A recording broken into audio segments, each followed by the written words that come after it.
Dan asked her about the deal she reached with those 9 conservative Democrats to get them to vote for the bill, Speaker Pelosi responded, quote, "What deal? They wanted clarification about how we go forward, and that's what we did."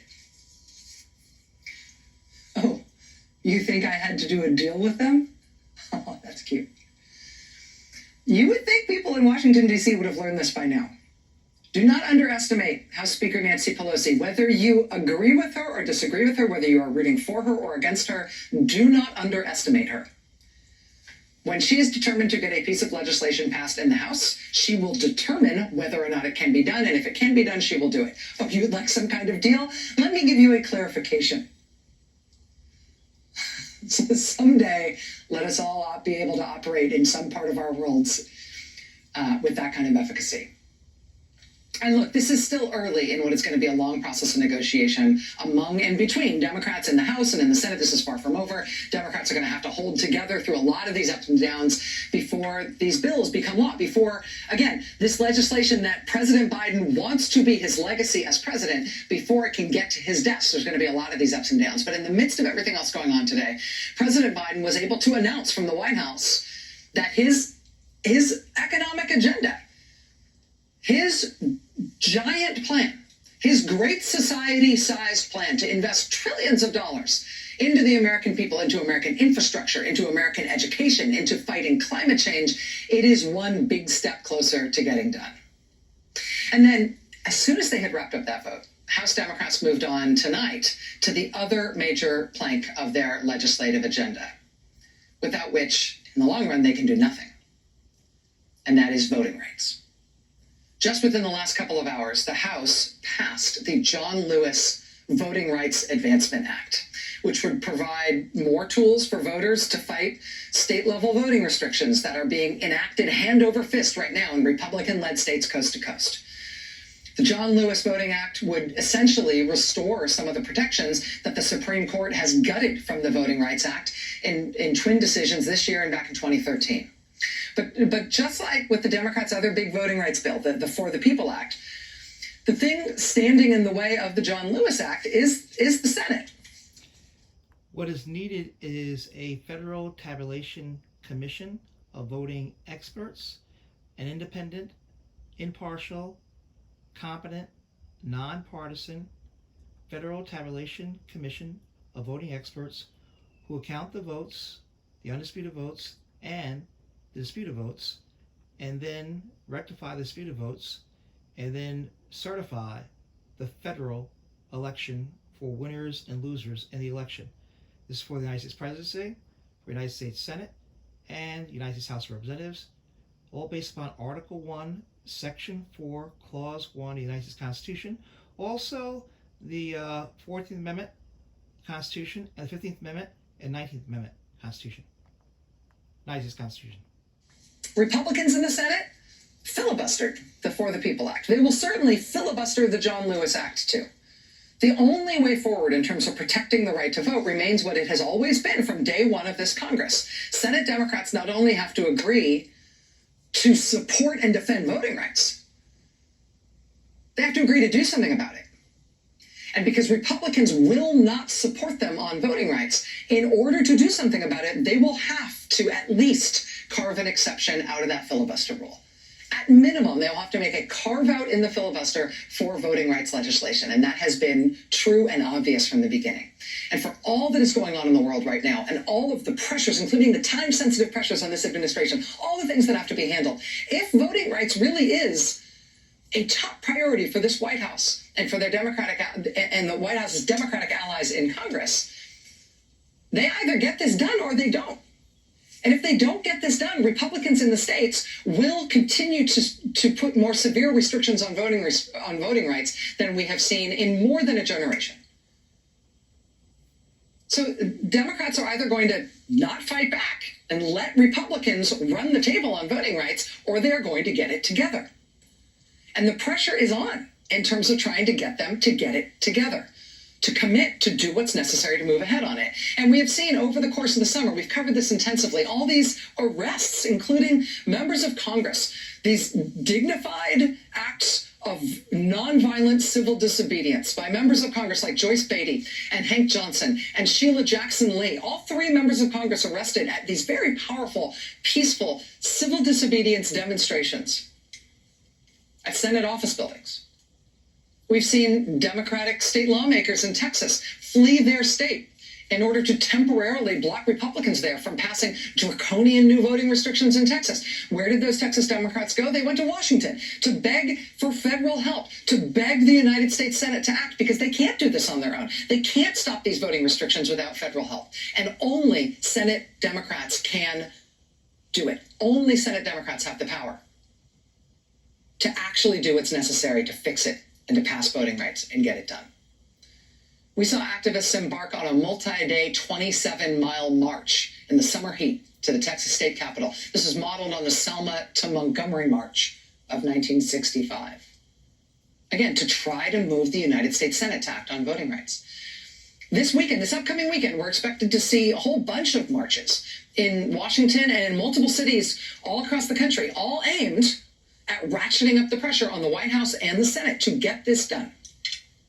Again, the John Lewis voting bill passed the House tonight. It's in the hands of the Senate. Today, outside the White House, there was this. A protest just outside the White House from two big, well-known advocacy groups targeting President Biden specifically, asking him to do even more to make the Senate do the right thing, to use every power he has to persuade the Senate to do what they can do and which they so far lack the will and the gumption to effectuate. Under the banner of No More Excuses, Voting Rights Now, activists ordered by People for the American Way and the League of Women Voters were there to call out President Biden to ask him to do more, to do more, to do more, to do everything he can to change the filibuster rules so that Democrats can protect voting rights. At the White House fence, People for the American Way, President BennJealous called through a megaphone, quote, "It's time to step up.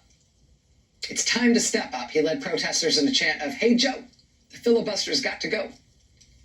Joining us now is BennJealous. He's president of the progressive group People for the American Way, which is one of the groups leading today's protest outside the White House. He's the former president and CEO of the NAACP. Mr. Jealous, Ben, it's really nice to see you, my friend. Thank you for being here tonight. It's great to see you, Rachael. Tell me about today, and tell me about your strategic thinking behind trying to do so, behind what you did today, and how this demonstration was targeted. You know, we have for months, as you said, we've pled, we've petitioned, we've protested the Senate, the Congress. And what's become clear is that the Senate is not going to pass a bill unless the President of these United States himself demands that they do whatever they have to do to pass it. We saw President Trump demand that the Senate change the rules so that he could pack the Supreme Court. Joe Biden can certainly do the same thing to make sure that we save our democracy, demand that they change the rules. You know, it shouldn't be easier to fix roads and bridges than it is to ensure that our democracy works. What would it look like to you if President Biden was doing everything that could be done on this score? You're asking him to step up, to do more, to make this priority one, to bring all the powers of the presidency and all his personal powers of persuasion to bear on this. Tell me what that would look like, the signs, if this effort was successful, how you'd know, what you'd see from the president that would convince you that he was there. You would see the president publicly call on the Senate to remove the filibuster as an obstacle to passing the voting rights bills that must be passed if we're going to stop our elections from being stolen. Right now, Georgia, Texas, and Arizona have all empowered their politicians to overturn the decision on the people of that state. If they don't like the way that the next election goes, they've actually said that their state legislature can just install a different governor. It's insane. And the only way This is why we need, for federal elections, a federal tabulation commission, independent, impartial, competent, nonpartisan federal tabulation commission of voting experts who will count undisputed votes and disputed votes, rectify the disputed votes, and certify the elections for federal elections only. United States Presidency, United States Senate, United States House of Representatives. It's based upon Article 1, Section 4, Clause 1 of the United States Constitution. Clearly gives Congress this power. Also, we have support from the 14th Amendment, 15th Amendment, and the 19th Amendment. We can stop this is to actually ensure that this bill passes, that the For the People Act passes, that the John Lewis Voting Rights Act passes the Senate, and what that requires is you got to get the filibuster out of the way. We've done that for roads and bridges. Trump did it to pack the Supreme Court. Joe Biden can do it to ensure that our democracy is preserved. And Ben, one of the reasons I wanted to talk to you about this is that I know that that the struggle for social justice and the struggle for civil rights is a lifelong commitment of yours, both in your scholarship, in your life, in your activism. And I feel like you think deeply about how tactics fit into overall strategies here. And, you know, the easy way to think about this is having inside and outside tactics working towards the same direction.